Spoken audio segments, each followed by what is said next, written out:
சட்டமங்களுக்காக நண்பர்களுக்கு வணக்கம். இன்றைய பதிவில் நாம் தெரிந்து கொள்ளவிருக்கும் தகவல் என்ன அப்படின்னு பார்த்தீங்கன்னா, பிறப்பு இறப்பு சான்றிதழ் பெறுவது குறித்து தான். 20 வருஷத்துக்கு முன்னாடி பிறந்த ஒருத்தருக்கு அப்போ நாங்கள் பிறப்பை பதிவு செய்யலைங்க. இப்போது எங்களுக்கு அந்த பர்சனுக்கு பிறப்பு சான்றிதழ் தேவைப்படுகிறது. எப்படி வாங்குறது? என் தாத்தா 15 வருஷத்துக்கு முன்னாடி இறந்துட்டாரு. அவருடைய இறப்பு சான்றிதழ் இப்போது எங்களுக்கு தேவைப்படுது. கிடைக்குமா? இப்படி எல்லோருக்குமான சந்தேகம் இருக்கும். எல்லோருக்கும் இப்படியான ஏதோ ஒரு சந்தர்ப்பத்தில் பிறப்பு இறப்பு சான்றிதழ் தேவைப்படும். உங்களுக்கான பதிவு தான் இந்த பதிவு. இந்த பதிவு மட்டும் இல்லை, இனிவரும் பதிவுகளில் பதிவு செய்யாதவர்களுக்கு இறப்பு பிறப்பு சான்றிதழை எப்படி பெறுவது அப்படிங்கிற நடைமுறையையும் நம்ம விரிவாக பேச போகிறோம். முதல்ல ஒரு கேஸ்க்கு வருவோம். Habeas corpus case. அது பாதிக்கப்பட்ட ஒருவர், அவருடைய பேர் குமார் அப்படின்னு நம்ம வைத்துக்கொள்வோம். குமாரினுடைய அப்பா இந்த ஏபிஎஸ் கார்பஸ் வழக்கை சென்னை உயர்நீதிமன்றத்தில் தொடர்றாரு. இதுக்கு அவருடைய கோரிக்கை என்ன அப்படின்னு பார்த்தீங்கன்னா, திண்டிவனத்தில் ஒரு கேஸ் அவங்களுடைய பையன் பேரில் நடக்குது. அவங்களுடைய பையன் குற்றவாளி அப்படின்னு குற்றம் சுமத்தப்பட்டு நீதிமன்றம் அவருக்கு ஆயுள் தண்டனை விதிக்கிறாங்க. அதன் பிறகு அந்த குற்றவாளி குமார் கடலூர் சிறையில் அடைக்கப்படுறாங்க. இதன் பிறகு தான் அவருடைய குமாரனுடைய தந்தையார் நிறைய வழக்கு தொடர்றாரு. அதில் ஒன்று தான் இந்த ஏபிஎஸ் கார்பஸ் வழக்கு. அவருடைய ரெக்வஸ்ட் என்னவா இருக்குது அப்படின்னு நீங்கள் பார்த்தீங்கன்னா, அவர் என்ன சொல்கிறாரு, என்னுடைய மகன் இந்த குற்றம் சுமத்தப்பட்டு வழக்கு நடைபெறும் சமயத்தில் அவர் மைனர், அதனால் இந்த இளம் சிறார் நீதி அப்படின்னு ஒரு சட்டம் இருக்குது, ஜுனியர் ஜஸ்டிஸ் ஆக்ட்னு சொல்லுவாங்க. அந்த சட்டத்தின்படி அவருக்கு நீங்கள் சலுகைகள் கொடுக்கணும். அவருக்கு ஆயுள் தண்டனை விதிச்சிருக்காங்க, அதை நீங்கள் கன்சிடர் பண்ணணும் அப்படிங்கிறது அவருடைய ரெக்வெஸ்டாக இருந்தது. உயர்நீதிமன்றம் என்ன பண்ணுறாங்க, யார் இந்த சிறுவனுக்கு, அதாவது இவர் தந்தையார் சொல்கிறார் இல்லைங்களா, என்னுடைய மகன் இந்த குற்றம் நடக்கும்போது சிறுவராக இருந்தார், ஜுனிவலாக இருந்தார்னு சொல்லிட்டு அந்த நீதிமன்றத்திற்கு சென்னை உயர்நீதிமன்றம் விளக்கம் கேட்டு அனுப்புகிறாங்க. திண்டிவனம் நீதிமன்றத்திலிருந்து சென்னை உயர்நீதிமன்றத்திற்கு ஒரு பதில் வருகிறது. என்ன அப்படின்னு நீங்கள் பார்த்தீங்கன்னா, இந்த கேஸ் நடந்துட்டு இருந்ததுங்க. அந்த நடக்கிற சமயத்தில் உங்களுக்கே தெரியும் ஒரு கேஸ் எத்தனை வருஷம் நடக்கும். கேஸ் நடந்து முடிகிற வரைக்கும் கூட இந்த தந்தையானவர் அவருடைய மகன் இளையவர், அதாவது ஜுனிவல் மைனர், என்னோட பையன் அப்படின்ற ஒரு வாதத்தை எந்த நிலையிலும் முன்வைக்கலைங்க. உங்ககிட்ட தான் எடுத்துகிட்டு வந்திருக்காங்க, எங்களுக்கு அதை பற்றி தெரியாது அப்படின்னு சொல்கிறாங்க. உடனே உயர்நீதிமன்றம் இந்த தந்தையார் என்ன சொல்கிறாரு, ஒரு தேதி குறிப்பிடுறாரு, இந்த தேதியில் தான் என் பையன் பிறந்தான் அப்படின்னு சொல்கிறாரு. அவருக்கு அவருடைய மகன் குமாருக்கு பர்த் சர்டிஃபிகேட் யார் இஷ்யூ பண்ணாங்க அப்படிங்கிறத விசாரித்து வரும் பொழுது அதுக்கு ஒரு வேலூரை சார்ந்த ஒரு நீதிமன்றம் அவருக்கு பர்த் சர்டிஃபிகேட் இஷ்யூ பண்ணணும்னு ஒரு ஆர்டர் போட்டிருக்காங்க. இது ப்ரொசீஜர் தான். எப்படின்னா, இந்த தந்தையார் என்ன பண்ணியிருக்காரு, வேலூர் முனிசிபல் கார்பரேஷனில் போயிட்டு என்னுடைய மகன் இந்த ஏரியாவில் தான் பிறந்தார், அவர் பிறக்கும் பொழுது சர்டிஃபிகேட் பர்த் பதிவு பண்ணாங்களான்னு தெரியல, எனக்கு இப்போது அவருடைய பிறப்பு சான்றிதழ் வேணும் அப்படின்னு கேட்குறாரு. அந்த முனிசிபல் ஆஃபீஸும் அவருடைய மகன் குமார் அப்படின்ற ஒரு பேரோட தேடுறாங்க. அவங்களுடைய ரெக்கார்டில் பிறப்பு பதிவாகலை, அதனால் நாங்கள் தேடி பார்த்தோம், உங்களுடைய மகனின் பிறப்பு பதிவாகவில்லை அப்படிங்கிற ஒரு சர்டிஃபிகேட்டை கொடுக்குறாங்க. அந்த சர்டிஃபிகேட்டை பேஸ் பண்ணி அவருடைய தந்தையார் நீதிமன்றத்தில் வழக்கு போடுறாங்க. அந்த வழக்கை விசாரித்த நீதிமன்றம் ஒரு ஆர்டர் கொடுக்குறாங்க. என்னன்னு சொல்லிட்டு, உங்கள் மகன் இந்த தேதியில் தான் பிறந்தார் அப்படின்னு சொல்லிட்டு ஒரு லோக்கல் நியூஸ் பேப்பரில் அட்வர்டைஸ்மெண்ட் கொடுங்க. அதுக்கு எந்தவித ஆட்சேபனும் இல்லைன்னா அந்த ஆட்சேபனை தெரிவிக்காத ஒரு 30 நாட்களுக்கு பிறகு நீங்கள் நீதிமன்றத்தில் திரும்ப வாங்க அப்படின்னு சொல்லிட்டு ஒரு டேட் கொடுத்து அவங்கள அனுப்புகிறாங்க. அந்த பர்சன் 30 நாட்களுக்கு பிறகு நீதிமன்றத்திற்கு அதன் அடிப்படையில் நீதிமன்றம் இந்த தேதியில் தான் இவர் பிறந்தாருன்னு ஒரு சர்டிஃபிகேட் இஷ்யூ பண்ணுங்கன்னு சொல்லிட்டு முனிசிபாலிட்டி ஆஃபீஸ்க்கு ஒரு ஆர்டரை நீதிமன்றம் இஷ்யூ பண்ணுறாங்க. அதன் அடிப்படையில் தான் அவருடைய பையன் இந்த தேதியில் பிறந்தாரு அப்படிங்கிற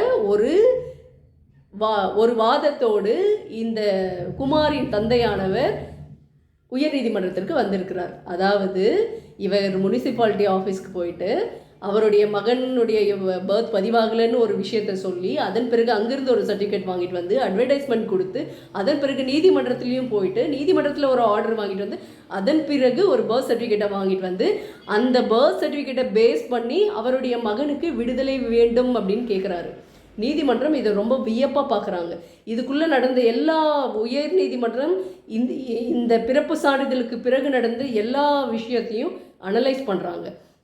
ஒரு விஷயம் நீதிமன்றத்திற்கு ரொம்ப ஷாக்கிங்காக இருக்குது. இப்படி ஒரு விஷயம் நம்முடைய பிறப்பு சான்றிதழ் இறப்பு சான்றிதழ் தொடர்பாக இப்படி ஒரு விஷயம் நடந்துட்டுருக்கு அப்படிங்கிறத கண்டுபிடிக்கிறாங்க. நீதிமன்றம் ஒரு ஓய்வு பெற்ற நீதிபதி அவங்கள நியமிக்கிறாங்க. இது தொடர்பாக என்னென்ன விஷயங்கள் இருக்கோ அதையெல்லாம் கண்டுபிடிக்க சொல்கிறாங்க. அது ஒரு பக்கம் இருக்கட்டும். இதுக்கு இடையில நீதிமன்றத்துக்கு நீதிமன்றம் ஒரு ஜோக்காக நிறைய விஷயம் சொல்கிறாங்க. என்ன சொல்கிறாங்கன்னா, உதாரணமாக நீதிமன்றமே ஒரு உதாரணமாக சொல்கிறாங்க. ஒரு ஏங்கிறவர் அவருக்கு பிறப்பு சான்றிதழ் இல்லை, ஆனால் இவங்களே முடிவு பண்ணியிருக்கிறாங்க. ஏங்கிறவர் 1/1/1970 பிறந்திருக்காரு. அவர் சென்னையில் தான் பிறந்தார். அவர் ஏக்கு பர்த் சர்டிஃபிகேட் வாங்கணும்னு நினைக்கிறவர் என்ன நினைக்கிறாரு, ஓகே எந்த நீதிபதி உடனடியாக கொடுப்பாங்க, இரக்கமாக இருப்பாங்க அப்படின்னு ஒரு அனலைஸ் பண்ணுறாரு. ஓகே, சென்னை நீதிமன்றத்தில் போய் நம்ம அப்ளை பண்ணிவிடுவோம், நம்ம பர்த் சர்டிஃபிகேட் வாங்கிடுவோம் அப்படின்னு அந்த தந்தையார் முடிவு பண்ணி அப்படின்ற ஒரு என்பவருடைய தந்தையார் 1/1/70 என் பையன் பிறந்திருக்கான், நீங்கள் தேடி பாருங்கன்னு சொல்லிட்டு சென்னை முனிசிபாலிட்டியில் தேடுறாங்க. கமிஷனர் சென்னை மாநகராட்சியில் தேடுறாங்க. கமிஷனர் அதை பார்த்துட்டு ஓகே உங்களோடது பதிவாகலை அப்படின்ற ஒரு சர்டிஃபிகேட் அவங்களுக்கு நிஜமாக பதிவு பண்ணாத போது எப்படி கிடைக்கும், பதிவாகலைன்னு ஒரு சர்டிஃபிகேட் கொடுப்பாங்க. அதை பேஸ் பண்ணி அவர் சென்னையில் இருக்கிற ஒரு நீதிமன்றத்தில் என்னுடைய மகனுடைய பிறப்பு பதிவு பண்ணல, அதுக்கான ஒரு நோ அப்ஜெக்ஷன் சர்டிஃபிகேட் கொடுத்துருக்குறாங்க, நீங்கள் எனக்கு இஷ்யூ பண்ணணும்னு சொல்லுவாங்க.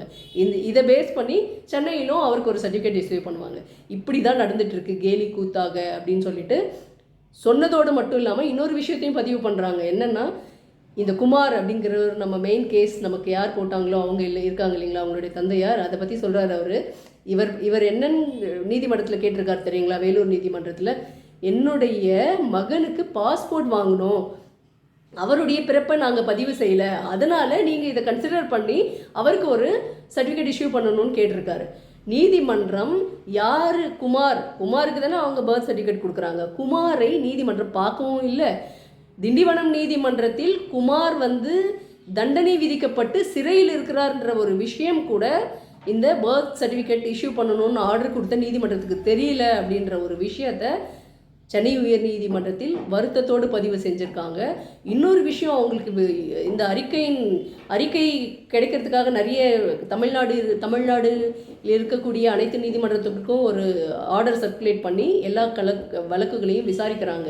எத்தனை வழக்குகள் பிறப்பு இருப்பு சான்றிதழ் தொடர்பாக பதிவாக இருக்குன்னு விசாரிக்கும் பொழுது சரியாக 1 வருடம் 9 மாதம் இந்த இடைப்பட்ட காலத்தில் 4,13,000 மேற்பட்ட வழக்குகளுக்கு பிறப்பு இருப்பு சான்றிதழ் கொடுக்க வேண்டும்ன்ற ஒரு உத்தரவை நீதிமன்றம் பிறப்பிச்சிருக்கிறது அப்படிங்கிற ஒரு தகவலை கேட்டு உண்மையிலேயே நீதிமன்றம் திகைச்சு போயிடுறாங்க. அதனால் நீதிமன்றம் எல்லாருக்குமே ஒரு ஆர்டர் போடுறாங்க. யார், தாசில்தார், விஏஓ, நகராட்சி மாநகராட்சியில் இருக்கக்கூடிய கமிஷனருங்க, செயல் அலுவலர்கள், பர்த் அண்ட் டெத் ரெஜிஸ்டர் பண்ணக்கூடிய சார் பதிவாளர்கள், இவங்க எல்லாருக்கும் ஒரு உத்தரவு பிறப்பிச்சு இது உடனடியாக நம்ம கவனிக்கணும் இதை பற்றி.